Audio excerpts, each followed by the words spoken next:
ऋतुचर्या आयुर्वेदात खूप महत्वाचा असा भाग आहे आयुर्वेदाचा.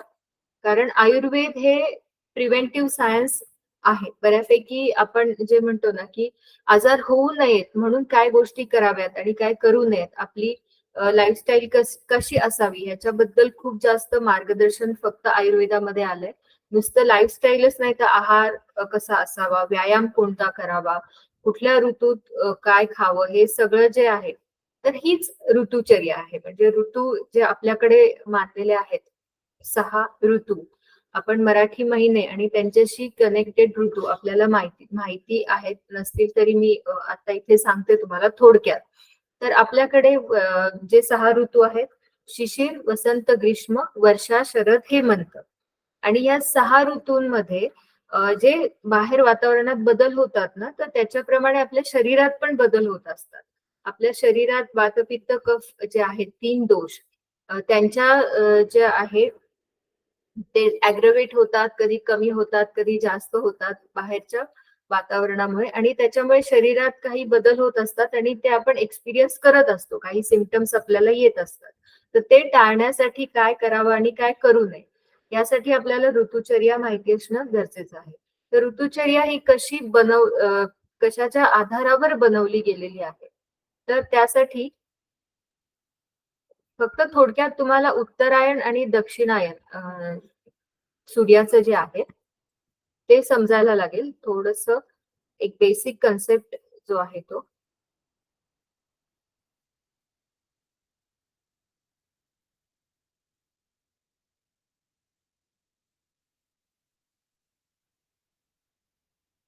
सूर्याचं अ, आपण जर 12 महिने, 1 वर्ष हे 2 भागात विभागलेलं आहे. उत्तरायण आणि दक्षिणायन. सोलेस्टिस जे इंग्लिशमध्ये म्हणतात, नॉर्दर्न अँड सदर्न. परवा दिवशीच कुणीतरी ग्रुपवर आपल्या पोस्ट केलं होतं ना, 21 जूनला सगळ्यात मोठा दिवस होता आणि हॅपी सोलेस्टिस वगैरे. तर त्यामध्ये काय होत असतं, तर उत्तरायण म्हणजे काय, नॉर्दर्न सोलेस्टिस म्हणजे काय, की सूर्याची उत्तरेकडे जे जायला किंवा त्याची गती तिकडे जायला सुरुवात होते आणि दक्षिणायन म्हणजे सदर दक्षिणेकडे सूर्याचं भ्रमण सुरू होतं. तर ह्यामध्ये जेव्हा सूर्य उत्तरायणात असतो तेव्हा 3 ऋतू येतात, शिशिर, वसंत आणि ग्रीष्म. आणि जेव्हा तो दक्षिणायनामध्ये असतो, दक्षिणेकडे त्याचं भ्रमण होत असतं, तेव्हा वर्षा, शरद आणि हेमंत. तर आता वटपौर्णिमेच्या आधीपासून मला वाटतं 1 दिवस वर्षा ऋतू सुरू झालाय. आपल्याकडे जर कालनिर्णय असेल तर तुम्ही त्यात बघू शकता की वर्षा ऋतू हा सुरू झालाय आता. आणि इथे जे लिहिलंय त्यांनी mid July to mid September, तर हे थोडंसं मागे पुढे चेंज होत राहतं. तर आपण मराठी कॅलेंडर जर आपण रेफर केलं तर आपल्याला बरोबर कुठला ऋतू सुरू झालाय ते कळतं. तर हा दक्षिणायनाचा काल आता सुरू झाला. सूर्याचं भ्रमण आता उत्तरेकडे न होता दक्षिणेकडे व्हायला सुरुवात झालेली आणि त्यामुळे काही सूर्याची किरण जी पृथ्वीवर पडतात ना, तर त्यांचे अँगल बदलत जातात. आणि त्याच्याप्रमाणे किंवा आता वर्षा ऋतू म्हणजे ढग आले. ढगामुळे सूर्यप्रकाश आपल्या पृथ्वीवर पडत नाही. मग त्याच्यामुळे काही चेंजेस होतात बाहेरच्या वातावरणात. ते आणि त्याच्यामुळे आपल्या शरीरामध्ये असलेल्या दोषांमध्ये बदल होतात. आणि वर्षा, शरद आणि हेमंत हा जो दक्षिणायनामध्ये जे 3 ऋतू येतात, त्याला विसर्ग काळ असं म्हटलेलं आहे. विसर्ग काळ म्हणजे आपल्याला हळूहळू बल देणारा काळ काळ असा मानलेला आहे. म्हणजे ग्रीष्म किंवा ह्याच्या मागचा जो महिना होता मे महिना, आपण पाहिलं एप्रिल मे काय अवस्था झाली होती. सूर्य एकदम डोक्यावर, उत्तरायण होतं सूर्याचं, सरळ किरण आपल्या पृथ्वीवर पडत होती आणि ऊन खूप होतं. तर आपलं बल जे आहे overall energy energy draining season आपण असं म्हणू शकतो ते होते. पण आता हळूहळू दक्षिणायन म्हणजे सूर्याची किरण तिरपी तिरपी होत जाणार आणि मग आपल्या इथे ढग येणार, पाऊस येणार आणि मग ती उन्हाची तीव्रता कमी होणार आणि शरद आणि हेमंत. शरद ऋतूमध्ये ऑक्टोबरमध्ये साधारण पुन्हा एक कडक ऊन असतं, ते शेवटचं. आणि मग हेमंत ऋतू म्हणजे नोव्हेंबर, डिसेंबर, जानेवारीमध्ये ऊन कमी होतं आणि तो सगळ्यात जास्त मॅक्झिमम एनर्जी गिव्हिंग सीझन असतो. एनर्जी गिव्हिंग हेमंत जो असतो तो. तर अशा पद्धतीनं हे दोन ह्याच्यामध्ये विभागलेले आहेत, भागांमध्ये, अयनांमध्ये किंवा सॉलिस्टिस मध्ये विभागलेले आहेत, नॉर्दर्न आणि सदर्न. तर त्याच्यामध्ये उत्तरायणात येतात शिशिर, वसंत, ग्रीष्म, आणि विसर्ग काल दक्षिणायनामध्ये येतं वर्षा, शरद, हेमंत. साधारण जून एंड किंवा जुलै स्टार्टिंग पासून आपल्याकडे वर्षा ऋतू वटपौर्णिमेच्या आसपास सुरू होतो आणि तो ऑगस्ट एंड किंवा मिड सप्टेंबर जोपर्यंत पाऊस चालतो तोपर्यंत तो असतो. त्याच्यानंतर ऑक्टोबर मध्ये शरद ऋतू असतो एकदम इंटेन्स, आणि मग मिड नोव्हेंबर आणि जानेवारी फेब्रुवारी पर्यंत हेमंत ऋतू असतो. तर आता आपण विसर्ग कालामध्ये एंटर करतोय. हा आहे ऋतू संधी, म्हणजे अजून वर्षा ऋतू सुरू झालेला नाहीये प्रॉपर. तर ऋतुसंधी म्हणजे एका सीझन मधनं दुसऱ्या सीझन मध्ये आपण ग्रीष्म मधनं वर्षामध्ये एंटर करतोय. तर हळूहळू वातावरणात बदल होणार आहेत आणि ते बदल आपल्या शरीरात त्याचे रिफ्लेक्शन्स येणार आहेत. आता काय काय होणार आहे हे आपल्याला समजून घ्यायचं ह्याच्यामध्ये. तर जेव्हा वर्षा ऋतू सुरू होतो तर वर्षा ऋतूचं नेचर काय असतं. आता बाहेर तुम्ही बघाल की हळूहळू आता ड्रायनेस वाढायला लागेल. बाहेरचा पाऊस जरी पडत असला तरी एक त्या हवेमध्ये एक कोरडेपणा जाणवतो आणि ढग आलेले असतात, सूर्यकिरण नसतात, आणि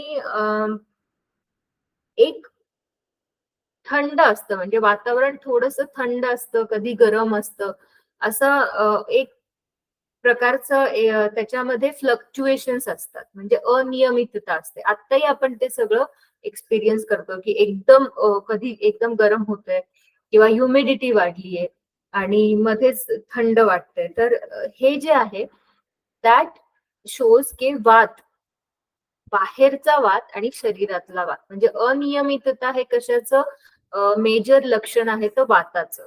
तर वर्षा ऋतू म्हणलं की वाताचा प्रकोप हा असतोच, बाहेर पण आणि शरीरामध्ये पण.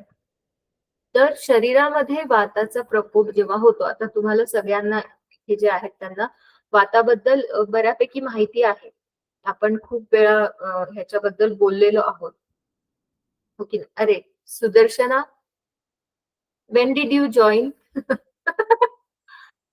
So, अरे, let me unmute you. Ma'am, I understood everything. Don't worry. I was not aware. I was showing that PPT and I was like, only 3-4 people are there and all of them are Marathi. So I started talking in Marathi. No worries, ma'am. I understand. Okay. So now onwards in English or Hindi. So nature of this season is very dry and cold. Actually, cold is the characteristic of Vata. So this Varsha season is very much aggravating Vata in nature also and in inside our body also. So according to that, we need to change our lifestyle, our food, even exercise pattern, whatever exercise you are doing, practicing in other seasons. In Varsha Rutu, you need to modify so that you can balance or pacify your Vata. So you need to include some yogic practices which will help to pacify Vata, or which will help to avoid symptoms like which are related to aggravation of Vata, joint pain, rheumatoid arthritis, gout. Because in my practice, just now I was in my clinic and I saw 2 or 3 patients. They came with the symptoms of increased joint pain, swelling um, from Vata Purnima. So it's very much, you can just think about it. Just now I had mentioned like Vata or Varsha Rutu started before I think, yeah, before Vata Purnima, and people started experiencing symptoms related with Vata aggravation. So dryness is there, cold is there, and aggravation of Vata happens naturally.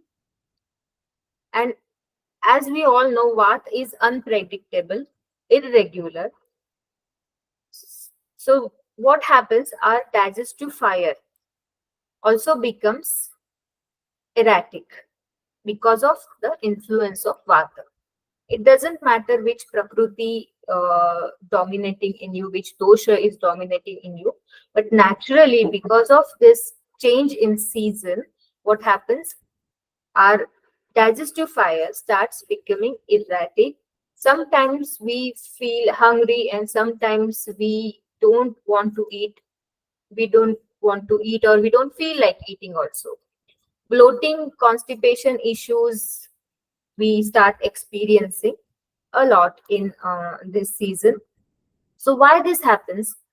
Actually, we don't observe ourselves for season. When season changes, we need to observe what is happening outside there in nature and inside my body. If I'm not feeling hungry, no need to eat. But क्या होता है ना कि हम लोग बहुत use to होते हैं कि ब्रेकफास्ट खाना ही है, टाइम हो गया लंच लेना ही है, और digestion is becoming erratic or it is becoming slow, and we keep, if we are eating every now and then, so it is overload to your digestion or digestive system. So what Ayurveda says here, just mitahar, this concept is perfect for Varsha Rutu. Mitahar, you should take mitahar, and whenever you feel hungry means hunger should be very intense. That time you should eat. अगर आप ऐसे नहीं करोगे और थोड़ा सा, और क्या होता है हमारे डेली रूटीन में हम जो खाना खाते हैं थोड़ा बहुत हेवी है, इंडियन डाइट, जैसे गेहूं की रोटी हो गई, राइस हो गया, वेजिटेबल और सैलेड्स, और तो और जैसे ही अब क्लाइमेट चेंज हो गया तो फ्राइड फूड, आउटसाइड फूड, थोड़ा सा क्रेविंग्स शुरू हो जाता है, and we start eating that annoyingly, और वो और ज्यादा हमारे डाइजेशन को वीक करता जाता है. ये वीकनेस बढ़ती है मिड जुलाई अगस्त तक, और तभी शरद ऋतु शुरू हो जाता है सितंबर एंड में, और शरद ऋतु में नेचुरली पित्त का प्रकोप रहता है. तो अब ये पहले से हमने अग्नि को इतना मंद करके रखा है, डाइजेशन प्रॉपर नहीं हो रहा है, और शरद ऋतु में एकदम से पित्त प्रकोप हो गया, तो lots of digestive disorders like loose motions and diarrhoea, और ये वो बहुत कुछ ऐसे सिम्टम्स हमें दिखाई देते हैं. तो ये हमें अगर नहीं चाहिए तो वर्षा ऋतु के ऋतु संधि काल में ही this is the right time to start, right time to make changes in your diet and your lifestyle.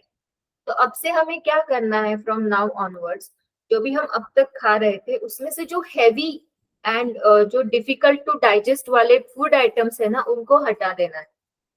जैसे अगर आप रेगुलरली गेहूं या व्हीट खा रहे हो, राइस 2 टाइम खा रहे हो, या स्वीट जो है फूड आइटम्स आपके खाने में बहुत ज्यादा है जो थोड़ा सा वक्त लेते हैं डाइजेशन में, या जो अभी डेयरी प्रोडक्ट्स हमने ग्रीष्म ऋतु में या उसके पहले वाले ऋतु में थोड़ा सा हमने बढ़ाए थे, क्योंकि उस वक्त बहुत ज्यादा इंटेंसिटी थी, हीट थी, तो हमने जो बढ़ाए थे अब हमें वो थोड़ा कम करना है, इंक्लूडिंग लिक्विड्स, क्योंकि लिक्विड्स हम ग्रीष्म ऋतु में ज्यादा लेते हैं, लेकिन अभी अगर हम ज्यादा लिक्विड लेते रहेंगे तो वैसे भी हमारा डाइजेशन प्रॉपर नहीं हो रहा है. उस पे ये नेचर ऐसा है, सीजन का ठंडा है, पानी भी नेचर में ठंडा रहता है, तो we are increasing that cold characteristic of water. और फ्रिज में जो पानी हमें रखने की आदत हो गई है, मंथ ऑफ मे में सबने फ्रिज में पानी रख के, इतना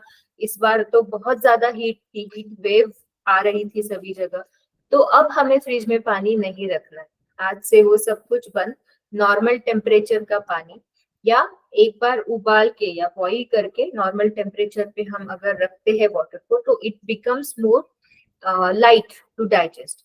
तो ऐसे जिनको आर्थराइटिक से रिलेटेड कुछ कंप्लेंट्स है, दोज हु आर सफरिंग और एक्सपीरियंसिंग गाउट पेन और रूमेटॉइड आर्थराइटिस और normal osteoarthritic pains, aches और पेन्स जिनको ज्यादा है, उनको अभी पानी जो है वो क्या करना है, नॉर्मल या उबाल के उसको थोड़ा ठंडा करके फिर पीना है। ये एक चेंज करना है। लाइट फूड आइटम्स अपने खाने में रखने हैं।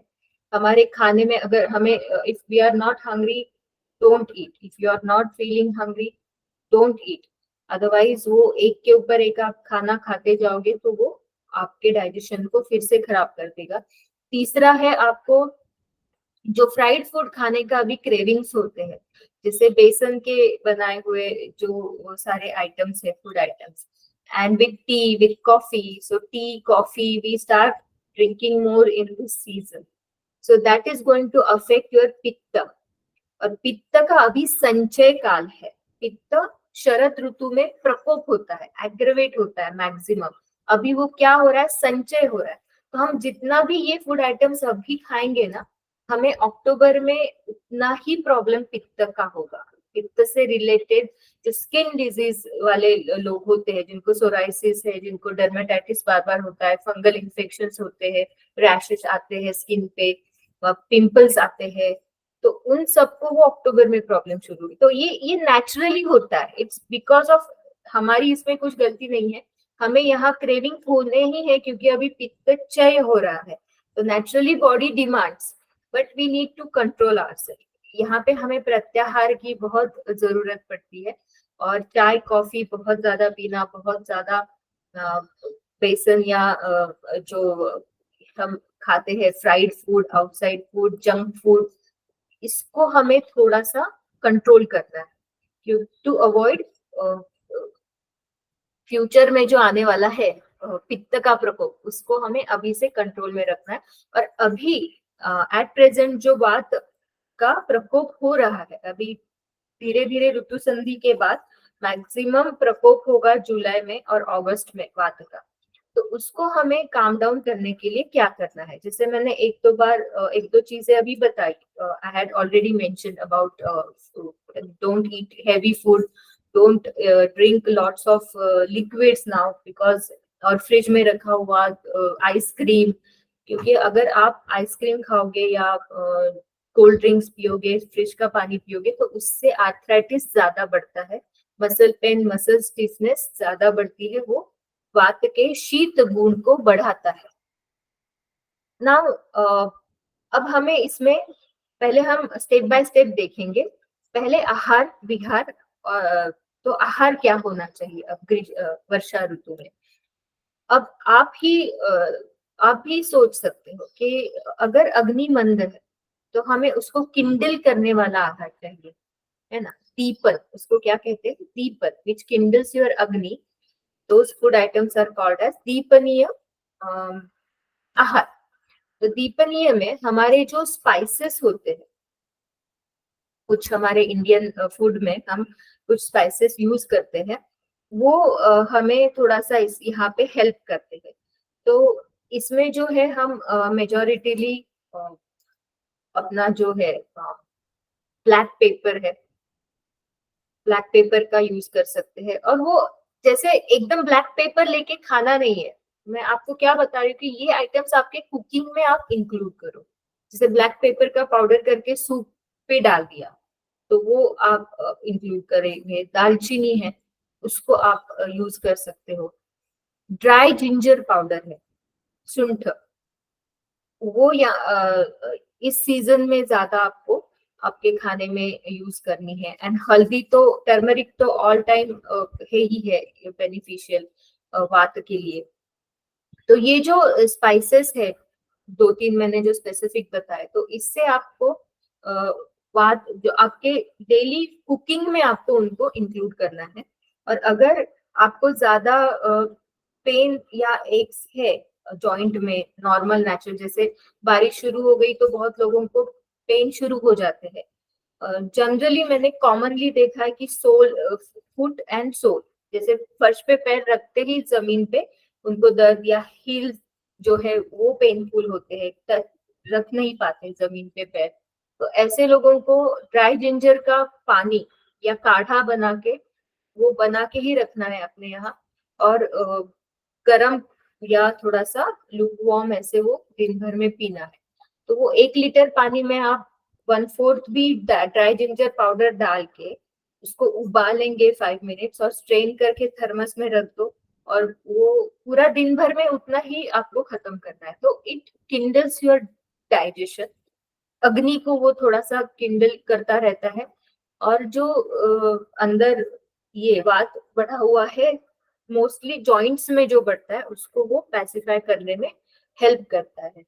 और बाहर का जो इम्पैक्ट हो रहा है, बाहर के क्लाइमेट चेंज के वजह से जो हमारे बॉडी पे इम्पैक्ट हो रहा है, वो भी नॉर्मलाइज करने के लिए पानी या ड्राई जिंजर का जो काढ़ा है वो आप यूज कर सकते हो। बहुत सिंपल रेमेडी है ये। फिर दूसरा है, यहाँ पे हमें ग्रेन्स कौन से हम यहाँ पे यूज कर सकते हो। फर्स्टली तो यहाँ पे टेस्ट जो है फूड, कौन से टेस्ट आपको यहाँ पे इंक्लूड करने हैं अपने दिन आहार में। सो अम्ल लवण, अम्ल मीन्स ये अम्ल इंग्लिश में क्या बोलते हैं, सावर, सावर, एंड लवण मीन्स सॉल्टी, एंड देन मधुर। मधुर मतलब चॉकलेट्स, अगेन बिस्किट्स चॉकलेट्स ऐसा वाला मधुर नहीं, नेचुरल मधुर जो रहता है वो आपको यूज करना है। और सावर मतलब अब बहुत ज्यादा खट्टा भी नहीं, लेकिन ये लेमन आप थोड़ा सा यूज कर सकते हो। अब जितना आप ज्यादा यूज करोगे वो उतना आपके लिए बेनिफिशियल नहीं रहेगा। सम प्रमाण में, मतलब जो प्रमाण है वो, ऐसे हम लेमन तो दिन भर में ऐसा ग्लास भर के उसका जूस, सिर्फ लेमन का जूस तो नहीं पीते ना। तो हमारे जो भी खाना है उस पे हम लेमन यूज कर सकते हो, या उसका हम पिकल बना सकते हैं। तो पिकल भी ऑयली जो है, मस्टर्ड ऑयल में बनाए हुए पिकल्स या लेमन पिकल, जो हमारे ट्रेडिशनल इंडियन स्टाइल से बनाए गए पिकल्स हम सिर्फ इस सीजन में खा सकते हैं, रिकमेंडेड है, क्योंकि ये बात को पैसिफाई करने में मदद करते हैं। लेकिन again not in large amount. Pickle कितना खाना चाहिए, थोड़ा सा टेस्ट के लिए हम प्लेट में रखते हैं, वैसे ही कटोरी भर के या ऐसे नहीं खाते। तो वो हम जैसे ग्रीष्म ऋतु में हम बना के रखते हैं मैंगो का पिकल, या नींबू का पिकल। तो वो जो है लोणचं हम मराठी में बोलते हैं, वो आप आपके खाने में रख सकते हो। फिर उसमें सॉल्ट भी आ गया, और ये भी आ गया, खट्टा भी आ गया और सॉल्ट भी आ गया। तो ये आप वर्षा ऋतु में अपने डाइट में इंक्लूड कर सकते हो। हाँ, लेकिन जिनको ज्यादा कफ या एस्थमा या पिकल से एलर्जी है वो ये नहीं करेंगे, वो तो नॉर्मल। फिर और इसमें क्या हम ऐड कर सकते हैं, तो ग्रेन्स में जो हमें जल्दी डाइजेस्ट हो ऐसे ग्रेन्स हम यहाँ पे यूज करेंगे, या फिर हम 2-3 ग्रेन्स मिक्स करके भी एक आटा बना सकते हैं। तो अगर हमें ज्यादा वीट डाइजेस्ट हम नहीं कर पाते हैं, हेवी होता है, तो वीट में हम थोड़ा सा जो है, बहुत बार बहुत लोग करते हैं ऐसा एक्चुअली, वीट बाजरा मतलब जो मल्टी ग्रेन रोटी बनाते हैं, वैसे आप 2-3 ग्रेन्स मिक्स करके भी वो कर सकते। तो कोई एक ही नहीं हेवी होगा, जैसे कोई सिर्फ राइस की भाकरी बनाते हैं हमारे यहाँ, कोई लोग सिर्फ ज्वारी की भाकरी बनाते हैं, कोई सिर्फ बाजरा यूज करते हैं। तो उससे अच्छा है कि आप थोड़ा मल्टीग्रेन वाली रोटी यहाँ पे ट्राई करो। जो भी आपको पसंद है वो ग्रेन्स लेके उनको थोड़ा सा रोस्ट करके उनको अगर ये करके पिसवा के लाओगे तो वो जल्दी आपको डाइजेस्ट होगा। उसके बाद वात के वजह से मोशन, या जिनको कॉन्स्टिपेशन है, या जो वात पर्सनालिटी है, उन लोगों को इस सीजन में ज्यादा ये एक्सपीरियंस होता है कि हार्ड स्टूल्स है, या फिर कॉन्स्टिपेशन हो रहा है, ब्लोटिंग ज्यादा है। तो ऑयल जो है वो वात का एंटीडोट है, ये हम सबको पता है। We use oil as antidote to vata. तो कोई एक ऑयल आप आपके खाने में रख सकते हो। तो हमेशा हम सबको पता है, हम जब यहाँ पे भाकरी बनाते हैं तो मैं हमेशा सजेस्ट करती हूँ कि एटलीस्ट इस सीजन में आप भाकरी बनाते वक्त 2 टीस्पून, एक तो कैस्टर ऑयल या तिल का ऑयल या कोकोनट ऑयल, जो भी आपको पसंद है, वो ऑयल उसमें डालना और फिर उसका आटा बना के उसकी भाकरी बनाओ या रोटी बनाओ। तो वो जो है वो पर रोटी लेकिन 2 टीस्पून चाहिए। मतलब पूरे आटे में अगर आप रोटी बना रहे हो, पूरे आटे में ऑयल 2 टीस्पून नहीं, एक पर्सन की एक रोटी को 2 टीस्पून ऐसे इसमें चाहिए। तो एटलीस्ट वन जो आपका मील होता है मेजर, लंच या डिनर, तो लंच के वक्त आप ये कर सकते हो। तो ये नेचुरली ऑयल जाता है इंटेस्टाइन में, ड्राइनेस बढ़ती है, क्योंकि जैसे बाहर ड्राइनेस बढ़ गया, वात बढ़ गया, वात की वजह से ड्राइनेस बढ़ गया, इंटेस्टाइन्स में भी ड्राइनेस बढ़ जाता है। That increases constipation issues. तो आप अगर ऑयल डायरेक्टली ले रहे हो या रात को सोते वक्त गर्म पानी में 2 चम्मच गाय के दूध से बना हुआ घी डायरेक्टली आप पी जाते हो, तो वो भी soothing and ghee in roti is okay Monica, लेकिन ऑयल यहाँ पे जो है ना वो ज्यादा सूटेबल करता है जो वात कॉन्स्टिट्यूशन। मैं स्पेसिफिक उनको बता रही हूँ जिनको कॉन्स्टिपेशन ज्यादा होता है, ड्राइनेस इंटेस्टाइन में बढ़ती है, ब्लोटिंग ज्यादा होता है जब ये क्लाइमेट ऐसे हो जाता है, बारिश शुरू हो जाती है, तो उस वक्त वो अगर ज्यादा इफेक्टिव होता है कैस्टर ऑयल। इवन अगर आर्थराइटिक पेन शुरू हो जाते हैं, castor oil in the morning. Again Neha, your constitution, फिर कैस्टर ऑयल का कितना डोज तुम्हें तुम्हारी बॉडी अडॉप्ट करती है। कभी कभी इसमें लूज मोशंस होते, if you are comfortable, castor oils का ज्यादा ये नहीं होता है, हाँ, साइड इफेक्ट नहीं होता है, एक 4-5 लूज मोशंस में बंद हो जाते हैं अपने आप। लेकिन फिर भी वो जो एक कोली की पेन होता है ना जब मोशन के पहले, और उसके वजह से वो एक डिस्कम्फर्ट रहता है, if you are use to of it you can take, but otherwise plain water में कभी कैस्टर ऑयल मत लेना। जो ड्राई जिंजर पाउडर है उसका काढ़ा बनाना आधा कप, उसमें कैस्टर ऑयल डाल के तुम ले सकती हो, तो वो थोड़ा कम डिस्कम्फर्ट रहेगा। तो शुंठी के साथ कैस्टर ऑयल, ऐसे आपको कॉम्बिनेशन करना है अगर आपको सिर्फ, आप ले सकते हो, क्योंकि कैस्टर ऑयल ज्यादातर लोग डायरेक्टली नहीं पी सकते हैं, उसका टेस्ट और वो उसके पीने के बाद नाउशिया और वॉमिटिंग लाइक सेंसेशन भी होता है बहुत लोगों को। तो रोटी अगर आप भाकरी बना रहे हो ना, इट्स वेरी सिंपल और ये पता भी नहीं चलता है, भाकरी में आप 2-3 चम्मच डाल के उसकी भाकरी बना देते हो और उसका इफेक्ट वही आता है, बट वो टेस्ट और इसके लिए अच्छा रहता है, कॉम्पिटेंस बेटर इसके लिए। तो ये हो गया ऑयल। ऑयल जहां जहां पे आप यूज कर सकते हो कुकिंग में, वो भी आपको सिसमे ऑयल, जो कच्ची घानी या प्रोसेस नहीं किया हुआ ऑयल आप यूज कर सकते हो। घी भी आप यूज कर सकते हो, घी रात में आप गर्म पानी के साथ भी पी सकते हो। यहाँ पे हमारा मेन एम क्या है कि हमारे बॉडी के अंदर जो वात की वजह से ड्राइनेस बढ़ रहा है इंटेस्टाइन्स में, या स्पेसिफिकली लार्ज इंटेस्टाइन में ड्राइनेस बढ़ने की वजह से वाटर रिअब्सॉर्प्शन ज्यादा हो रहा है और ड्राई स्टूल्स हो रहे हैं, उसके वजह से कॉन्स्टिपेशन हो रहा है, इंटेस्टाइन्स की मोटिलिटी कम हो रही है, उसके वजह से मोशन पास ही नहीं हो रहे, ऐसे भी होते हैं, और उसके वजह से जॉइंट पेन शुरू हो जाता है, आर्थराइटिक पेन बढ़ जाता है। तो इस वक्त हमें ये जो है ऑयल वाला या कैस्टर ऑयल या घी, इसका प्रयोग करना जरूरी होता है। और नॉर्मल लोगों को जैसे अब मोनिका ने पूछा था कि घी रोटी, तो ठीक है, आपको कुछ अगर प्रॉब्लम नहीं है तो you can apply ghee on roti, you can add ghee in dal, extra ghee आप यहाँ पे यूज कर सकते हो, वर्जिन कोकोनट ऑयल भी आप यूज कर सकते हो, या बादाम का तेल भी यूज कर सकते हो, एडिबल जो है वो, वर्जिन जो है वो।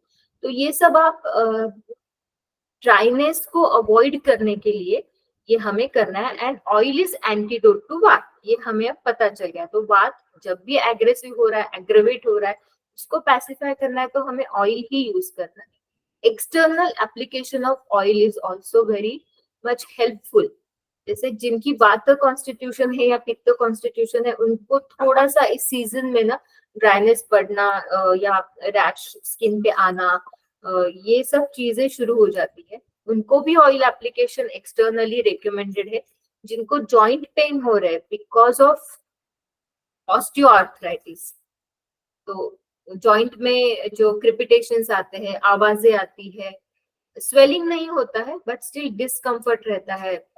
जैसे स्टेयर्स अगर हम चढ़ते हैं तो उस वक्त, या उतरते हैं नीचे बैठ नहीं पाते हैं, तो इन सब कंडीशंस में you can apply sesame oil, plain sesame oil थोड़ा सा गर्म करके, या जिनको पित्त का कोई जो पित्त कॉन्स्टिट्यूशन नहीं है, जिनको पित्त से रिलेटेड कुछ कंप्लेंट्स नहीं होती है, उनके लिए आप इसका सरसों का तेल, मोहरी, इसका भी ऑयल यूज कर सकते हो इस सीजन में, क्योंकि that that oil is hot in nature and this Varsha Ritu, this season is cold in nature. तो हम हॉट के अपोजिट कोल्ड का यूज कर रहे हैं। वात दोष is cold in nature, so we are applying hot oils here. But those who are pitta constitution, they can use coconut oil also, because पित्त कॉन्स्टिट्यूशन में थोड़ा सा प्रॉब्लम होता है। जैसे ही हम सरसों का तेल या ये यूज करना शुरू करते हैं, उनका पित्त थोड़ा सा एग्रेवेट हो सकता है, जो पित्त तो उनके लिए coconut oil they can use. तो ये ऑयल अप्लाई करना, या गुड़ तेल, शेंगदाना तेल, क्या बोलते हैं उसको, पीनट ऑयल, पीनट का होता है वो, तो वो भी है। वो ये होता है, वात को पैसिफाई भी करता है, थोड़ा सा हेवी रहता है, but still you can use that in this season particularly. Yes, लेकिन वो भी प्रोसेस नहीं चाहिए जो हम कोल्ड प्रेस वाले जो आजकल मिलते हैं प्योर फॉर्म में, वो आप यूज कर सकते हैं।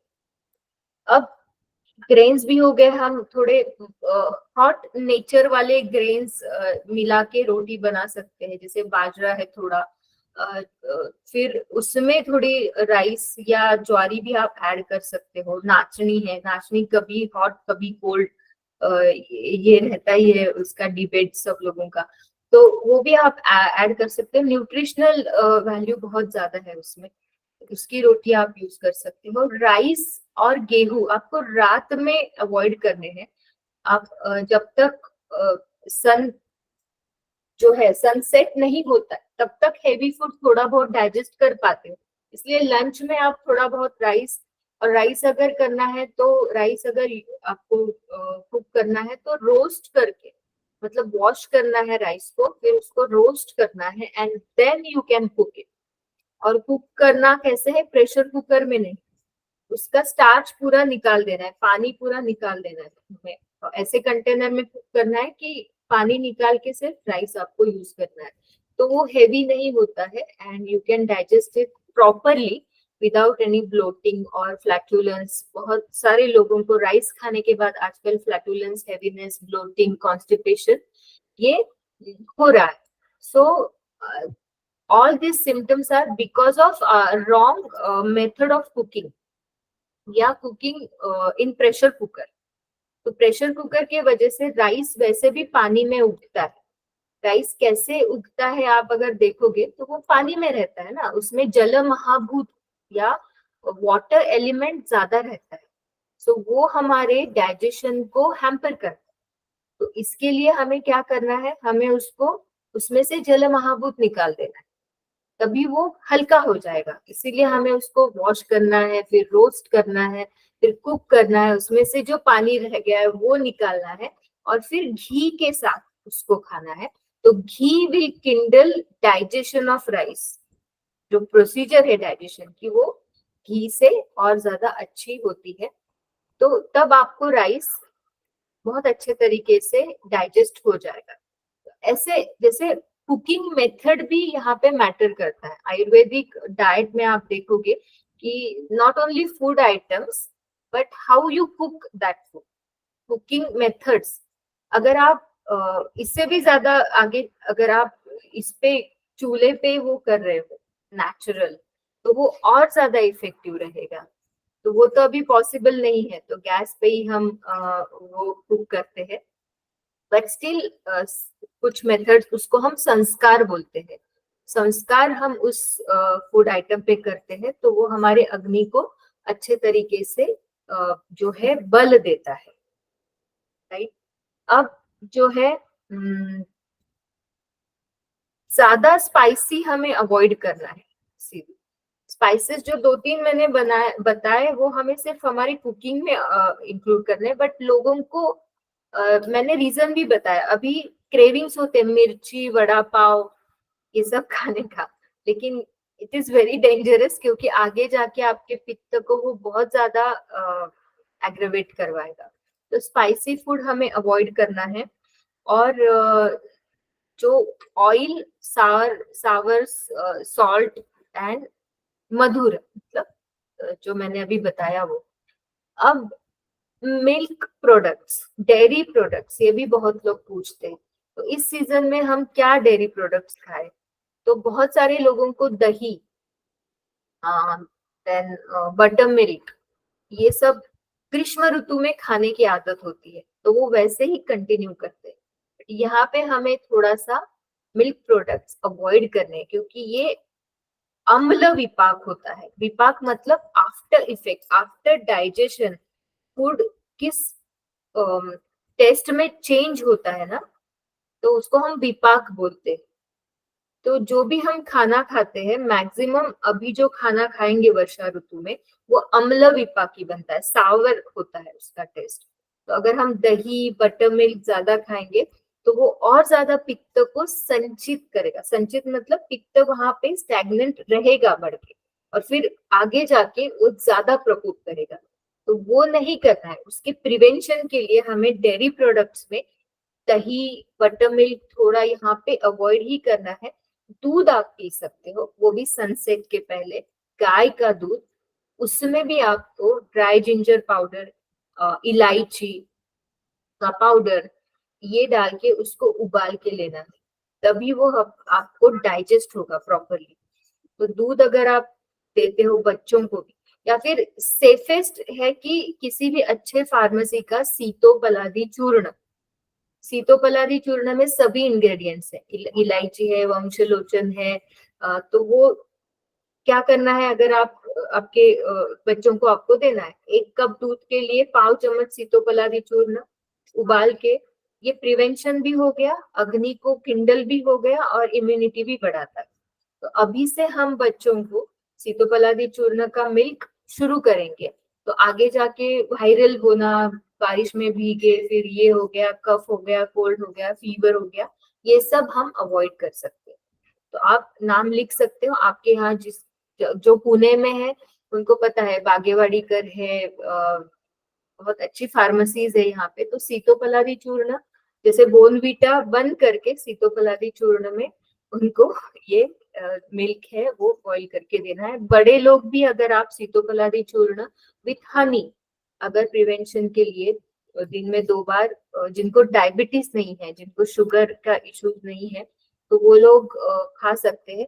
जिनको शुगर है वो थोड़ा सा हल्दी और हनी ऐसे मिक्स, हल्दी पाउडर और हनी, या हल्दी दूध में उबाल के थोड़ा मिश्री या खड़ी शक्कर उसमें डाल के वो दूध वो पी सकते हैं। यू कैन स्टार्ट ड्रिंकिंग हल्दी वाला मिल्क नाउ, बिकॉज धीरे धीरे आपको डाइजेशन को भी किंडल करना है, और और जिनको आर्थराइटिक प्रॉब्लम्स है वो भी ये अभी शुरू कर सकते हैं, क्योंकि अभी ग्रीष्म ऋतु जैसी इंटेंसिटी नहीं है पुणे में। तो अभी इतनी एक ह्यूमिडिटी है, बट इतनी ये नहीं है कि आप हल्दी बेर नहीं कर पाएगी बॉडी। अब धीरे धीरे आप 5 चम्मच से लेके ये शुरुआत कर सकते हैं। तो इसी को ऋतुचर्या कहा गया है, कि चेंजेस हमें धीरे धीरे ऋतु संधि काल में हमारे कुकिंग में करने हैं, हमारे खाने में फूड आइटम्स हमें चेंज करने हैं अभी, जैसे ग्रीष्म में था अभी वो नहीं करना, right?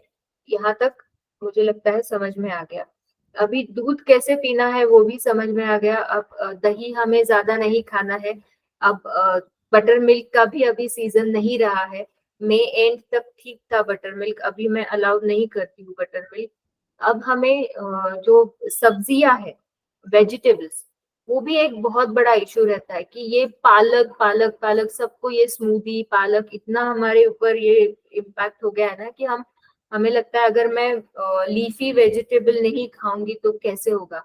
But it's not like that. अभी मैंने जैसे कहा अम्ल विपाक, जो खाने के बाद अंदर जो होता है, तो सारी लीफी वेजिटेबल्स का अम्ल विपाक होता है नेचुरल। तो हमें इस सीजन में लीफी वेजिटेबल्स अवॉइड करनी है, क्योंकि एक तो हाइजीन पर्पस, एक तो वो गीली रहती है बारिश के पानी से, वो उसमें उतना वो न्यूट्रिशियस मैटर रहता भी नहीं है, गीली हो जाती है, कहीं पे भी रखते हैं फिर उसमें इंसेक्ट्स आ जाते हैं, तो वो हम साफ भी नहीं कर पाते हैं अच्छे तरीके से। तो लीफी वेजिटेबल्स आप अगस्त तक थोड़ा सा अवॉइड ही करो, पालक ये वो सब खाने की जरूरत नहीं है। तो बाकी क्या रह गया अभी, फ्रूट वेजिटेबल्स।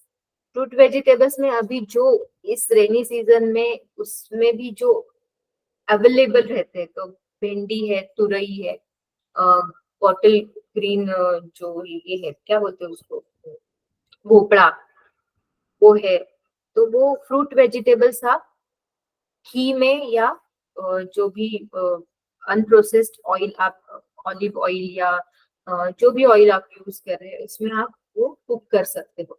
तो ये हो गया वेजिटेबल्स के बारे में। अब नॉन वेजिटेरियन जो है उनके लिए है कि आप सूप्स बना सकते हो, जो बहुत न्यूट्रिशियस होते हैं। अभी मैं रेकमेंड नहीं करती हूँ नॉनवेज, बट स्टिल जिनको नॉनवेज खाने की आदत है पहले से घर में, वो कुकिंग होता आ रहा है ट्रेडिशनली, तो you can go for chicken soup, mutton soup. तो उसमें भी आप थोड़े से जो हमने मसाले या स्पाइसेस देखे थे, थोड़े थोड़े इसमें आपको डालने हैं, एंड वो सूप्स आप ले सकते हो। इनफैक्ट जो वेजिटेरियन है उनको भी सूप्स यहाँ पे रिकमेंडेड है, जो डाइजेशन को बढ़ाएंगे, जो किंडल करेंगे आपके डाइजेस्टिव फायर को। तो ऐसे सूप्स आप बना सकते हो। मिक्स वेजिटेबल सूप है, या टोमेटो सूप भी आप बना सकते हो। इसमें थोड़ा सा सार भी होता है उसमें, और उसमें स्पाइसेस डाल के थोड़ा उसको हमें स्पाइसी बनाना है। टोमेटो सूप है, गाजर बीट मिक्स सूप है, और जो लेमन का है, मैं आपको एक रेसिपी ग्रुप पे डाल दूंगी, जो कोरिएंडर और लेमन का है, बहुत अच्छा, उससे ब्लोटिंग, कॉन्स्टिपेशन और ये सब जो प्रॉब्लम्स डाइजेस्टिव आते हैं वो कम हो जाते हैं। तो एज अ मेडिसिन आप वो भी यूज कर सकते हो। तो ये आप डेली आपके कुकिंग में इंक्लूड कर सकते हो। तो लीफी वेजिटेबल्स नॉट नेसेसरी वैसे। अब यहाँ ये भी मिलता है मोरिंगा, उसके जो मोरिंगा का जो नॉट लीव्स बट वो फ्रूट का भी जो सूप है, अंदर जो पल्प होता है, वो पल्प निकाल के उसका भी आप सूप कर सकते हो। या मोरिंगा के बहुत सारे रेसिपीज महाराष्ट्र में बनाए जाते हैं, और मुझे लगता है सभी जगह हमारे यहाँ इंडिया में वो बनाते हैं। तो वो है मोरिंगा, तो लीफ की भी आप सब्जी बना सकते हैं। मॅडम मोरिंगा मराठीमध्ये काय मोरिंगा? शेवगा, शेवगा, ओके. शेवग्याची पानं, जो कोवळी पानं, अगर आपके यहाँ ट्री होगा, उसके अच्छे ताजे पत्ते लेके, लहसुन, गार्लिक का उसको तड़का देके घी में, और एक मिर्ची सिर्फ डाल के आप उसका भी सब्जी बना सकते हो। गिलोय, गिलोय के पत्ते, गिलोय मतलब गुड़ुची, अमृता, वो अगर वो बारिश के सीजन में बहुत बढ़ती है, उसके भी छोटे पत्ते लेके वो उसके टुकड़े छोटे करके घी में लहसुन का तड़का देके आप उसकी भी, ये हर्बल वेजिटेबल्स है। Once in a while, once in a week आप जस्ट आपके बॉडी के रिजुनोवेशन के लिए, हाँ, यहाँ करते हैं नेहा, महाराष्ट्र में शेवग्याच्या पानांची भाजी खूप रेग्युलर है, तो वो आप कर सकते हो। गिलोय के पत्तों की सब्जी भी आप बीच बीच में इम्यूनिटी इंप्रूव करने के लिए, डाइजेशन इंप्रूव करने के लिए, एंटी कैंसर, जो कैंसरस सेल ग्रोथ होती है बॉडी में, उसको भी वो जो है उस पे बहुत पावरफुली एक्ट करती है। तो ये आपको आपके खाने में रखनी है। गिलोय जिनके पास नहीं है वो अपने फेंस पे, या अगर जगह हो तो इस सीजन में अभी लगा दो, आप प्लांट कर दो, बहुत अच्छा बढ़ती है वो। नीम के पेड़ पे भी आ जाती है। मैम ये गिलोय कैसे आइडेंटिफाई करना, बिकॉज उसी के जैसे बहुत सारे लाइक रहते हैं हार्ट हार्ट शेप में, तो आइडेंटिफिकेशन एग्जैक्टली कुछ टेस्ट या कुछ होगा तो बताइए आराम से ग्रुप में, जब भी आपको टाइम मिले तो। बिकॉज अ, नकली नकली मतलब गिलोय बोल के नकली वाले भी ऐसे देने वाले लोग हैं तो मैं फोटोज शेयर करती हूँ मेरे पास जो है, और वो स्टेम, क्या बोलते हैं उसको, जहाँ पे पत्ते आते हैं ना, वो पार्ट होता है, वो अगर आप ऐसे स्लाइस कट करो तो अंदर ऐसे चक्र बना रहता है उसमें, बाकी के में इसमें नहीं रहता है। तो मैं दिखाती हूँ, मेरे पास जो है, मैं आपको उसको ग्रुप पे फोटो डालती हूँ। तो वो किलो आप कहीं पे भी प्लांट कर दो, जहाँ पे जगह है, बहुत अच्छा वो आ जाती है। और वो चाहिए हर एक घर में किलो, तो वो आप रखिए। उसके पत्तों की सब्जी बहुत ज्यादा इफेक्टिव है। सप्त धातु जो है पाचक, मतलब जो दोष अंदर, जो भी दोष नहीं, विष, जो विष या आम अंदर बढ़ता रहता है, उनका पचन करने के लिए गिलोय के पत्तों की सब्जी आप हर 15 दिन में एक बार तो आप करो।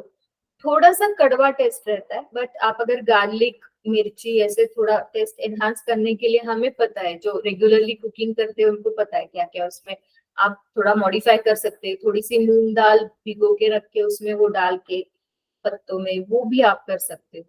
तो ऐसे अलग अलग फूड आइटम्स आप उसमें से भी डिस्कवर, फूड कुकिंग अलग अलग करके वो टेस्टी बना सकते हो। तो ये है मोरिंगा की सब्जी है। मोरिंगा तो वात वातग्न है, मतलब वात को मारने वाला है, तो जो बढ़ा हुआ वात है उसको मारने वाला है। तो वर्षा ऋतु में रेगुलरली मोरिंगा की सब्जी आपको खानी। जो फ्रूट है वो भी, मतलब शेवग्याची शेंग और पत्ते दोनों, उसका सूप भी आप बना सकते हो। तो ये वेजिटेबल्स में आ गया। फिर जैसे मैंने कहा, पिकल्स आप यूज खा सकते हो।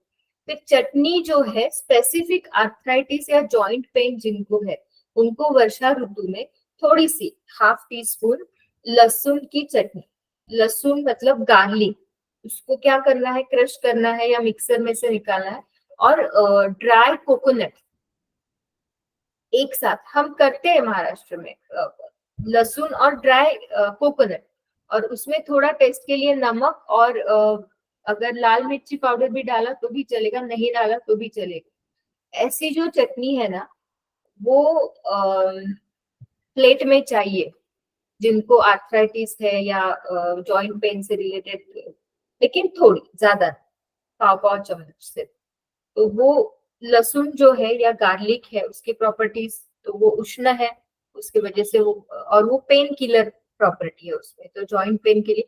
बाकी किसी सीजन में वो ज्यादा हम खा नहीं सकते, बट वर्षा ऋतु में वो डाइजेस्ट हो जाता है, और एंटी जो पेन उसका प्रॉपर्टी है, उसके लिए हम ये यूज कर सकते हैं, बात को जो है पैसिफाई करने के लिए। मैम फिर टी वेजिटेबल्स में क्या क्या खाना है, रूट वेजिटेबल्स?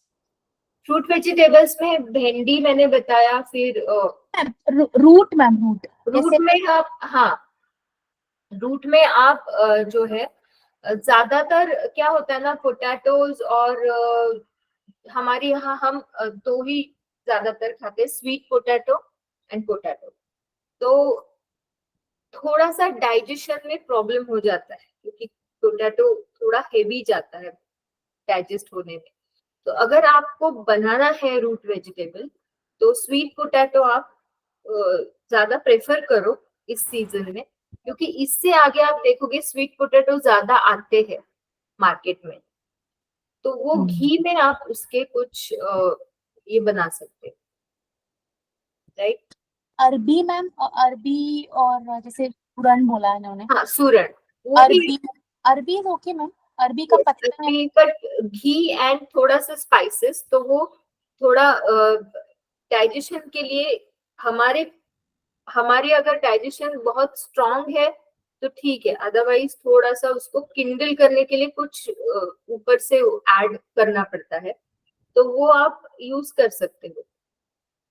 उसके बाद फिर बहुत सारी वैरायटीज अभी आती है हमारे यहाँ, उसको बोलते हैं रान भाजा। रान भाजा मतलब जो जंगल में से तोड़ के लाते हैं, यहाँ मिलती है बहुत सारी।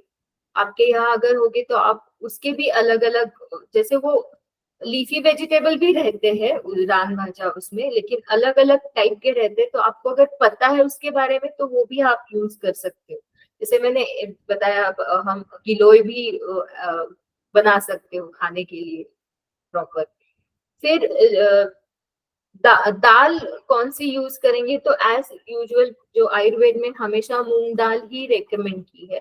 मूंग और मसूर की दाल आप इस सीजन में जो है रेकमेंडेड है। और तूर दाल या जो है जिनको जिनकी पित्त कॉन्स्टिट्यूशन नहीं है वो मिक्स दाल भी यूज कर सकते हैं, तूर मूंग मसूर। आप ये मिक्स करके भी उसका जो है ये बना सकते हो।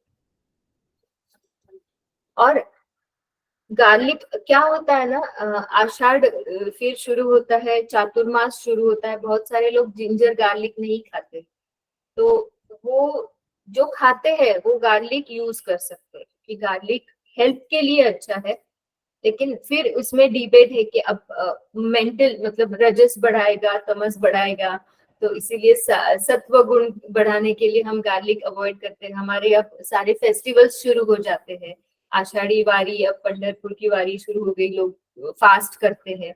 तो फास्ट करना अच्छा है, जो करते हैं उनका डाइजेशन और क्लींजिंग मैकेनिज्म बहुत अच्छा शुरू हो जाता है बॉडी में। फास्ट भी आप जैसे हमारे यहाँ पहले से चला आ रहा है, अभी जो फेस्टिवल शुरू हो जाएंगे, जो फास्ट आते हैं आषाढ़ी एकादशी या कुछ जो भी कुछ है वो आप कर सकते हो। गार्लिक अगर आपको यूज करना है, आप को कुछ पूजा पाठ नहीं करते हो, तो गार्लिक आप यूज कर सकते हैं। अदरवाइज ड्राई जिंजर, सुंठ, इलायची, ऐसे जो थोड़े माइल्ड स्पाइसेस है, उनको आप यूज करो आपके रेग्युलर डाइट में। मॅम अनुषा बोटी घेतात ना सकाळी एक गार्लिकची कळी लसूण खाणं, लसूणची कळी खाणं म्हणजे ते घेतात, कितपत चांगलं? बरेच लोक घेतात, जे युज टू आहेत त्यांनी घ्या, ज्यांना एकदम ते घ्यायला जिनको कम्फर्टेबल नहीं लगता है वो लोग अपने की आपण जेव्हा उषापान करतो त्याच्यानंतर घ्यायचंय का त्याच्या आधी घ्यायचंय ते? त्याच्या आधी घेऊन मग पाणी प्यायचं, असं बरेच लोक अच्छा. करतात. पण मी जास्त रेकमेंड तसं करत नाही. I always recommend add garlic in your food, whatever food you are cooking. उसमें वो सेम ही रिजल्ट आएगा, ज्यादा कुछ उसमें ये नहीं। तो ये हो गया हमारे खाने के बारे में। अब आंवला किसी ने पूछा था, तो आंवला जो है वो ऑल टाइम आपकी बॉडी के लिए अच्छा रहता है। जैसे अब च्यवनप्राश है, हम लोग बोलते हैं कि च्यवनप्राश कुछ स्पाइसेस के साथ और कुछ हर्ब्स के साथ मिक्स करके वो बनाया जाता है, तो च्यवनप्राश इज गुड। च्यवनप्राश 12 महीने आप खा सकते हो, 1 चम्मच सुबह एम्प्टी स्टमक या ब्रेकफास्ट के बाद, जिनको एम्प्टी स्टमक बिल्कुल खाने की आदत नहीं है या कभी कभी किसी को प्रॉब्लम होता है, तो वो आप खा सकते हो। या आंवला पाउडर जो होता है ना, वो थोड़ा सा उसमें घी मिला के आप खाने के साथ खा सकते हो। जैसे चटनी हम लहसुन और ड्राई कोकोनट की जो करते हैं ना, वैसे आंवला पाउडर में थोड़ा सा घी मिला के वो चटनी की तरह आप खा सकते हो, प्लेट में लेके विथ रोटी या विथ राइस। तो ये भी एक गुड ऑप्शन है। आंवला पाक बोल रहे, वो बोल रहे क्या? आंवला पाक आता है मुरब्बा जैसे जो आता है? वो सब जिनको वो कुछ भी, कोई कोई लोगों को क्या होता है कि कभी कभी मुरब्बे में शुगर होता है, या बाहर से अगर हम लेते हैं तो ऑयल या घी पता नहीं क्या क्वालिटी का होता है। तो आप अगर ऑथेंटिक किसी स्टोर से आंवला पाउडर ही लेके आएंगे, घर में रखेंगे, अपना घी उसमें मिक्स करके रोज खाया खाने के साथ, लंच के साथ, तो ये भी एक रसायन है, रेजुनेशन इफेक्ट देता है और स्किन और हेयर के लिए बहुत अच्छा उसका रिजल्ट मिलता है। तो ये हम डेली हमारे खाने में रख सकते हैं। अब external oil application, internal oil, ये सब समझ में आ गया मुझे लगता है। आहार हमने कवर कर दिया है, क्या क्या, पानी कितना पीना है और कैसे पीना है। जैसे मैंने कहा कि मैम मुझे एक पूछना था, जो फलादि चूर्ण आपने बोला है, वो ऑल सीजन बच्चों को दे सकते हैं क्या हम लोग? नहीं नहीं, ओनली वो वर्षा ऋतू? वर्षा ऋतूमध्ये हा 1 महिना फक्त रेकमेंडेड आहे. बाकी मग ते ट्रीटमेंट पॉइंट ऑफ व्ह्यूनी डॉक्टरांना विचारून द्यावं लागतं. कारण कारण की आता त्याच्यामध्ये रिसेंटली असं बोललंय की बोर्मिटा, हॉर्लिक्स त्याच्यामध्ये एक्सेस अमाउंट में शुगर आहे, हो, so you should not give to your children, नाही तो दे. वो बंद करना है। और लेकिन मैंने ये भी सुना है कि खाली प्लेन दूध भी नहीं देना है, so what can we give daily to the child along with milk, तुम्ही मिल्क के पावडर साथ? कच्ची बनवा ना, वेलदोड्यांची आहे, ड्राईड सुंठ, वेलदोडे, हे तुम्ही रेग्युलरली थोड्या थोड्या अमाउंट मध्ये त्यात टाकून उकळून देऊ शकता. पण ओके। सीतोपलादी चूर्ण का क्या प्रॉब्लम है, उसमें स्पाइसेस रहते हैं और कुछ मेडिसिनल मतलब हर्ब भी है, तो इस सीजन में वो बच्चों को कुछ प्रॉब्लम नहीं होगा, क्योंकि वात बड़ा है बाहर। ये अगर आप ग्रीष्म ऋतु में दोगे तो थोड़ा सा प्रॉब्लम होता है, तो इसलिए अभी आप दे सकते हो।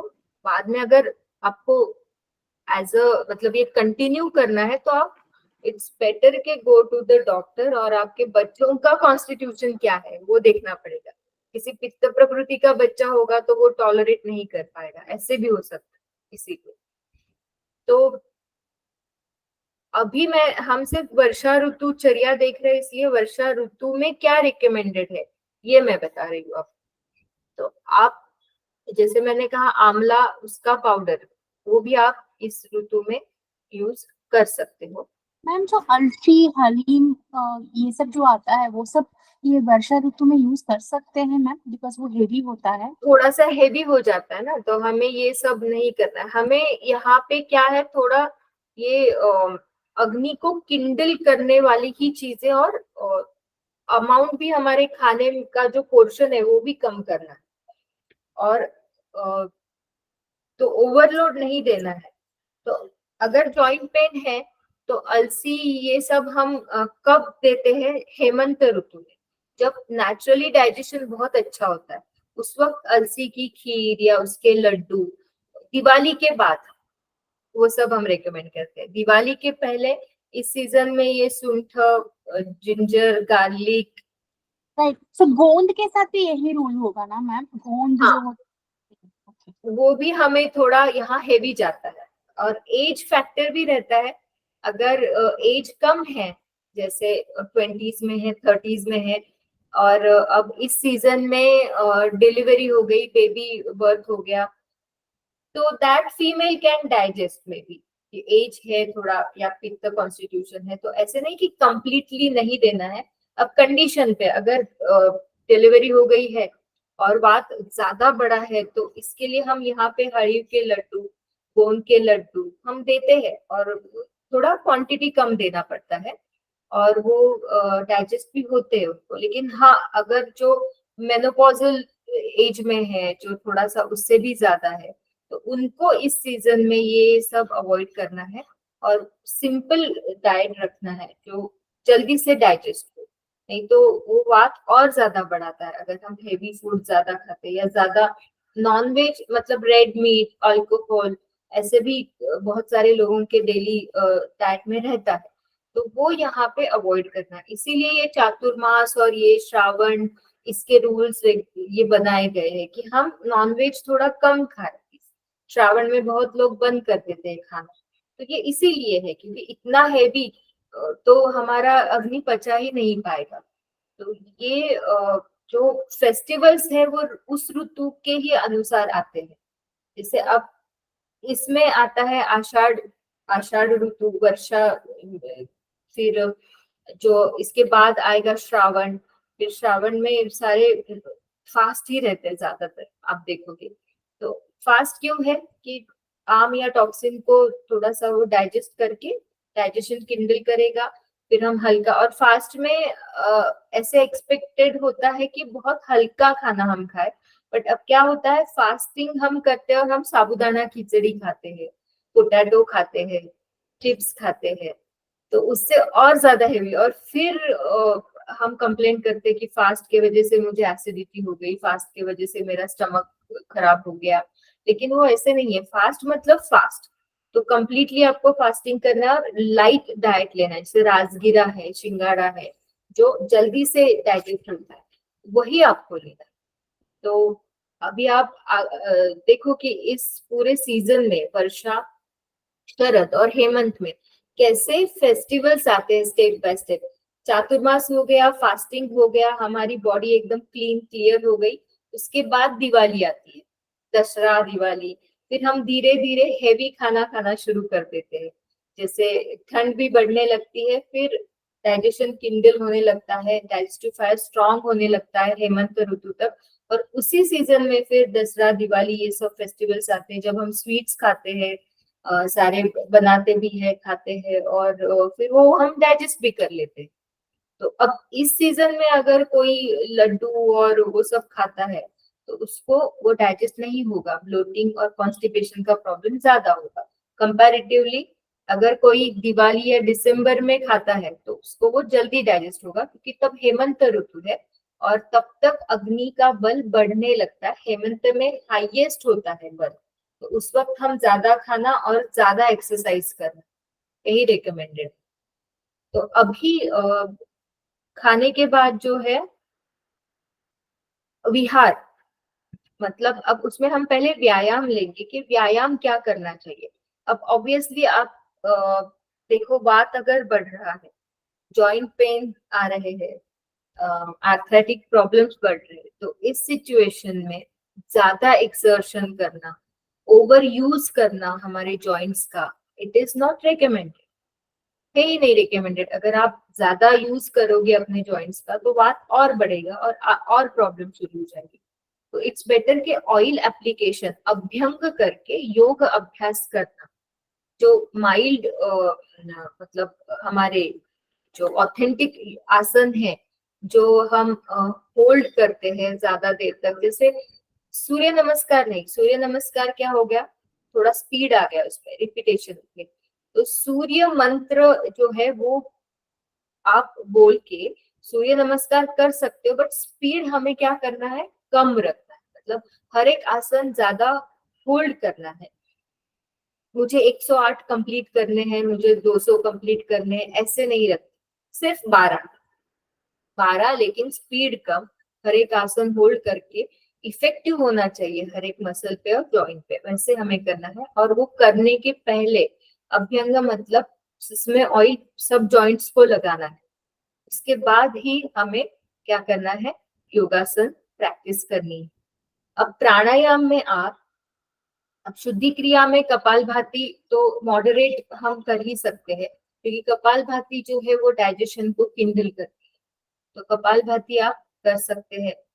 प्राणायाम में जो है वो वात को पैसिफाई करने के लिए हमें उष्ण गुण बढ़ाने वाले प्राणायाम करने हैं।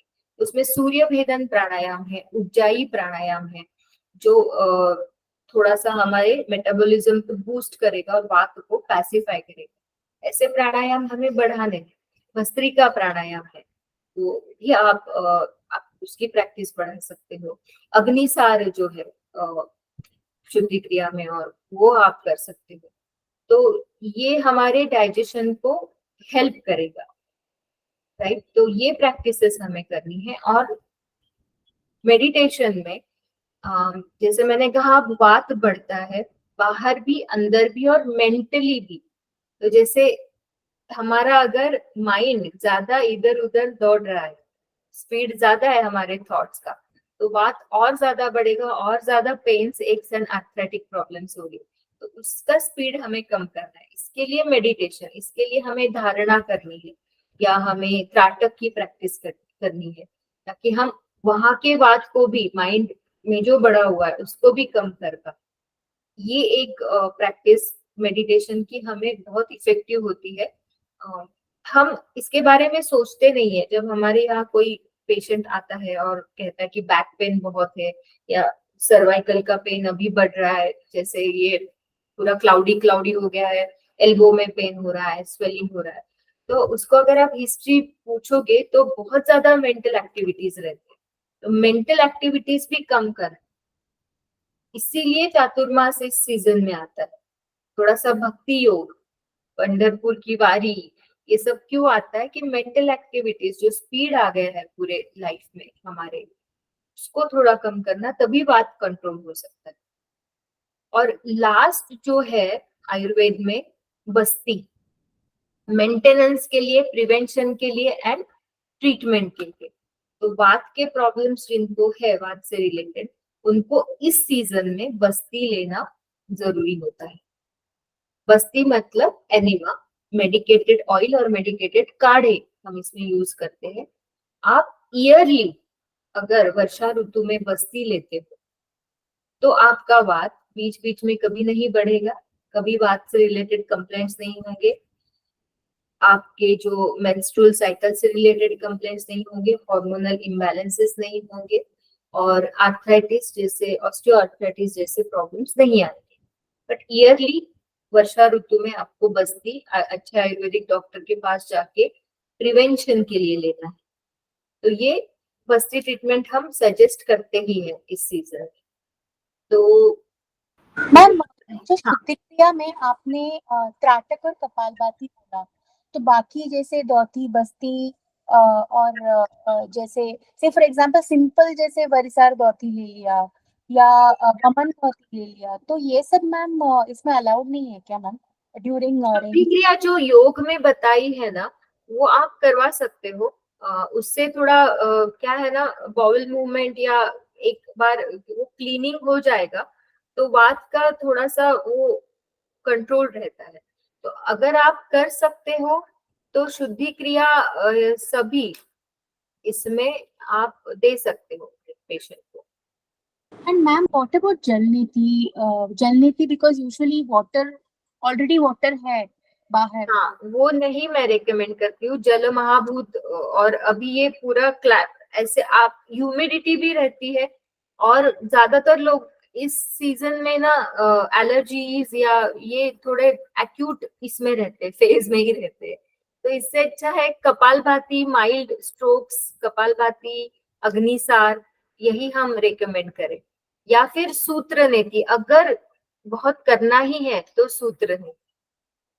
जलनेति मैं इस वेट सीजन में नहीं ज्यादातर रिकमेंड करती हूँ।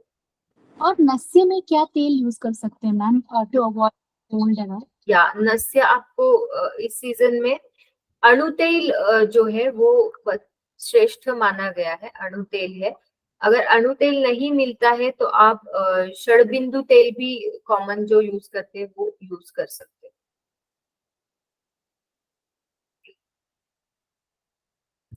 मैडम जॉइंट्स को एक्सटर्नल यूज करने के लिए कौन सा तेल लगा सकते हैं? ऑयल जॉइंट्स को आपने जरूरी है, और बहुत सिंपल, अगर सिसमे ऑयल भी आप गर्म करके लगा सकते हो, लेकिन अगर आपको मेडिकेटेड ही चाहिए तो महानारायण तेल है, सहचरादि तेल है।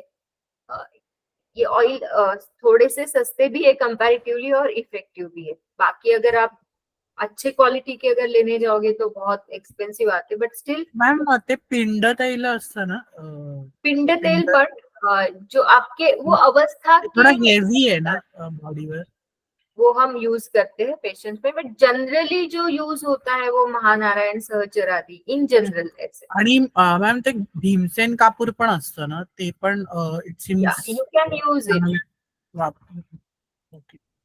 For external application. मैम ये इसमें ना जो धूमपान रहता है, जैसे से फॉर एग्जांपल हमारे पास अच्छा क्वालिटी धूप है और we have a naturally made like cup, havan cup, ले सकते हैं क्या मैम? लाइक हम लोग पे जैसे नहा के आने के बाद भी बच्चों को बाहर दिया जाता है वो धूप, तो वो दिया जा दे सकता है? सकते, मैंने यहाँ पे मेंशन नहीं किया क्योंकि आजकल बहुत केमिकल वाला मिलता है। अगर हाँ। आपके यहाँ प्रॉपर नेचुरल बनाया गया है, गोरोचन या बहुत सारे चंदन उसमें ये रहते हैं, मुझे लगता है आपके यहाँ मिलते होंगे क्योंकि बेंगलोर और उस साइड में बना। I stay in Mumbai ma'am, but हमारे यहाँ पे है बहुत सारे डीलर्स है जो नेचुरली अच्छे खासे लोबन प्रोवाइड करते हैं। तो हाँ, वहां पे मैंने देखा था साउथ में स्पेसिफिकली वो नेचुरल बनाते हैं, वहां से आप मंगवा सकते हो या मिलता है ऑथेंटिक। तो धूपन तो करना घर में भी, और ऐसे भी आप बालों के लिए और फेस के लिए वो भी कर सकते हैं। मैम ऑल्सो विरेचन भी जिनको वात और पित्त दोनों है ना, जिनकी प्रकृति, अब ये जो है ना, ये सब डिपेंड्स के ये आगे के प्रोसीजर हो गए, डॉक्टर्स एडवाइस लेके अंडर डॉक्टर्स कंसल्टेशन आप कर सकते हो, लेकिन जो प्रॉपर प्रिवेंशन के लिए बताया है वो बस्ती है इस सीजन में, स्पेसिफिक वर्षा ऋतू में बस्ती। आणि मॅम ते एरंडीचं तेल देतात ना, सीझनल चेंज जेव्हा पण होतं तेव्हा एरंडीचं तेल प्यायला देतात, म्हणजे ते युजली सांगितलं आपण, डिस्कस केलं ना, एरंडेल तेल घेऊ घ्यायचं. शकतो. येस. मॅम, आपण ते नाभीमध्ये तेल घालतात ना, हा. तर ते पण आपण इथे करू शकतो का? एक्चुअली ना त्या आयुर्वेदात असं जास्त काही त्याच्याबद्दल उसके बारे में ज्यादा नहीं है, नाभि पूरण बताया है, लेकिन वो कर सकते हो आप। उससे क्या है, थोड़ा सा हमारी स्किन है ना, वो ऑयल को एब्सॉर्ब करती है, हमारे स्किन पे जो भ्राजक पित्त रहता है वो एब्सॉर्ब करता है।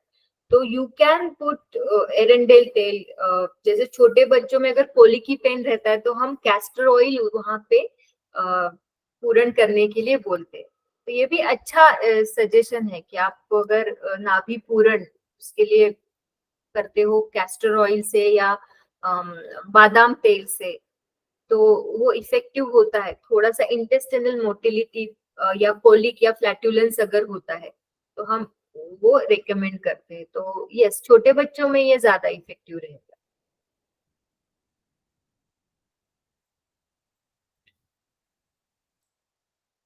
ठीक है, फिर आणि आज हम, आपण हाँ दंड धोती करू शकतो का? दंड वमन. हा, मी तेच म्हणलं की आपण प्युरिफिकेशन करायचं, म्हणजे आता वमन मध्ये काय होईल, दंडधोतीमध्ये काय होईल, स्टमक क्लीन्सिंग। तो अब क्या है, हम यहाँ वर्षा ऋतु चर्या देख रहे हैं, यहाँ पे वात एग्रेवेट होता है। अब वमन धोती, दंड धोती, ये सब स्टमक क्लींजिंग है, वहां कफ का स्थान रहता है। तो ये अगर आप वसंत ऋतु में करते हो जब कफ ज्यादा एग्रेवेटेड है तो ज्यादा इफेक्टिव रहेगा।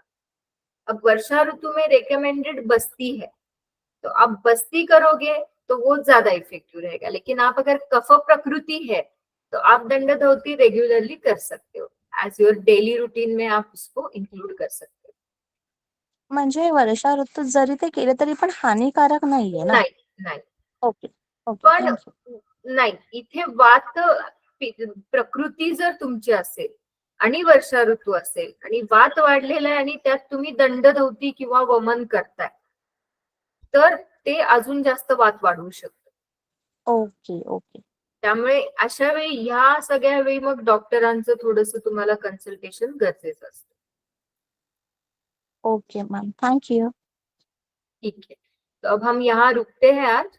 मैं एक रेसिपी ग्रुप पे पोस्ट करूंगी सूप की, और अगर कुछ आपको क्वेश्चंस है तो आप ग्रुप पे भी पोस्ट कर सकते हो।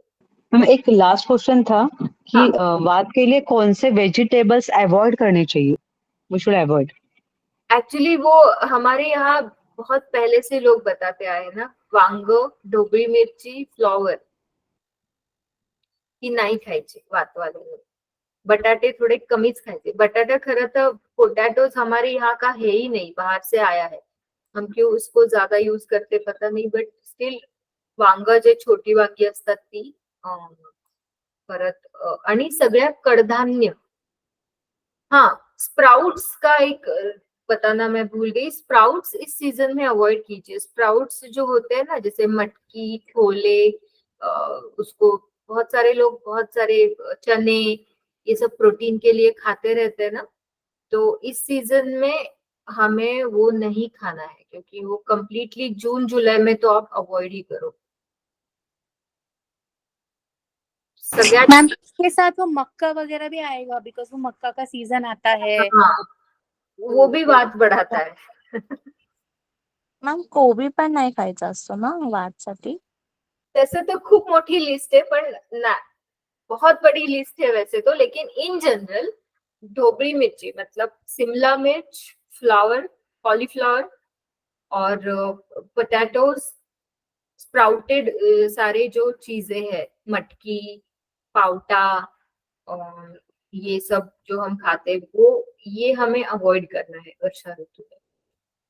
मैम एसेंशियल लोग जो जो खा रहे हैं वो सब हम लोग मतलब चेंज करना है लिटरली, बिकॉज हाँ, अभी स्टैंडर्ड ऐसे बारिश हुआ तो चाय पकौड़ी, वड़ा पाव, यही सब माने स्टैंडर्ड होता है। सो आई थिंक वो एक पैराडाइम शिफ्ट करना है थोड़ा। इसीलिए तो ऋतु संधि और ऋतुचर्या बताया है स्पेसिफिकली फॉर प्रिवेंशन, कि आगे जाके आप जब शरद ऋतु शुरू होगा ना, तो पित्त फिर इतना बढ़ता है और लोगों को समझ में नहीं आता है, नेजल ब्लीडिंग शुरू हो गया, आर्टिकेरिया हो गया, बड़े बड़े एलर्जीज आ गए। तो इसका रूट कहाँ पे है? जो जून जुलाई में सिंहगढ़ पे जाके भजी खाई है, वड़ा पाव खाया है, दही खाया है, उसका इवन मका पण आता खूप येतो बाजारामध्ये, म्हणजे आपण भाजून वगैरे खातो मका, तो ते अवॉइड करायला पाहिजे.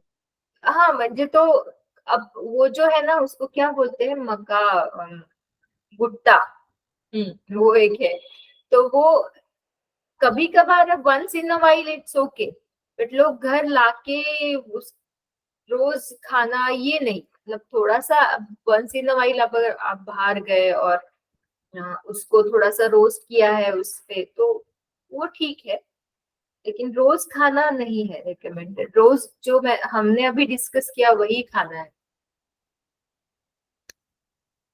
और ये कैसे है ना, ये ऋतुचर्या पालन, दिनचर्या पालन शुरू में बहुत डिफिकल्ट लगता है, हमें लगता है अरे क्या सब चेंज हो जाएगा, मतलब मैं कैसे ये कर पाऊंगी घर में। लेकिन जब तक आप शुरू नहीं करते तब तक आपको इफेक्ट नहीं दिखता है।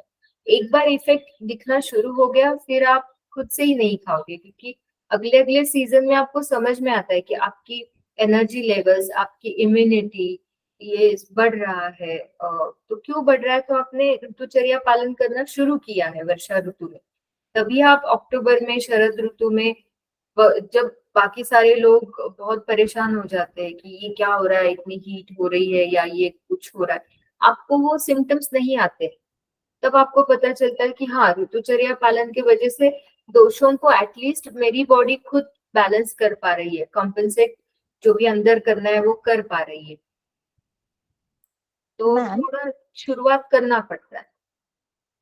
आता जे आपण मे महिन्यामध्ये जे आपण पापड वगैरे कुरड्या वगैरे सगळं करतो, हम्म। तर ते पावसाळ्यात खाऊ शकतो आपण? हो ना, कारण ते घर में हम जो बनाते हैं ना पापड़, थोड़ा ऑयल चाहिए ना बात के लिए, तो ऑयल में वो घर में जो फ्राई करेंगे पापड़, कुरडई, और लेकिन मॉडरेट। अब मैंने हाँ बोला तो रोज ही इतना सारा पापड़ का डब्बा भर के खा लिया, ऐसे नहीं, थोड़ा थोड़ा बात के लिए आप वो खा सकते हो। यस, वो इसीलिए हम बनाते हैं ना ग्रीष्म ऋतु में। कुरडई जो ओके. रहता है ना, स्पेसिफिकली कुरडई जो महाराष्ट्रीयन इसमें हम बनाते हैं गव्हाच्या चिकाची, ते गव्हाची, तो वो हेल्दी रहता है, हम उसको ऑयल में फ्राई करके खा सकते हैं। ओके. हमारे कुछ जो पहले से पुराने जो लोग करते थे ना, कि अब समर्स में पापड़ बना के रखना है, फिर वो इसीलिए बनता था कि वो रेनी सीजन में वो वड़ा पाव, और अभी वो क्रेविंग क्यों होता है? क्योंकि हमारे घर में ये नहीं रहता है, हम बनाते ही नहीं है। पहले ये घर घर में रहता था और वो फिर बारिश के सीजन में वो खाते थे। अभी घर में नहीं रहता है, बच्चों को पता ही नहीं रहता है ये सब बनता है। सेवई भी जो हमारे यहाँ बनती, घर में बनती है सेवई, नूडल्स से अलग होती है, वो पौष्टिक होती है, उसका आप उपमा बना सकते हो, उसका दूध के साथ वो खा सकते हो, वो कॉर्नफ्लेक्स, और इससे तो वो पौष्टिक रहती है ना। लेकिन आजकल वो बनता ही नहीं, इसीलिए बच्चों को पता ही नहीं, फिर उनको vada pav, burger, pizza. Even कि अपन वो जो सेवैया हम लोग घर में बनाते हैं ना, उसमें हम लोग यू कैन गिव, मतलब अगर चिल्ड्रंस को पसंद है तो वो चाइनीज की जगह, वो नूडल्स की जगह you can use that sewaiya. I learn that recipe during lockdown, so I experiment that sewaiya वाला नूडल्स। हाँ, वो मैदे से अच्छा है ना, हम घर में बना के दे रहे हैं, या मैगी से भी अच्छा है। Right, very nice session ma'am, thank you so much. Thank you. चलो फिर हम यहाँ पे रुकते हैं अभी, नेक्स्ट सेशन का देखते हैं, मैं पोस्ट करूंगी ग्रुप पे, कुछ टॉपिक आपको चाहिए तो आप भी वहाँ पे बता सकते हो। Okay, Thank you, ma'am. Thank you much. Thank you. Thank you ma'am.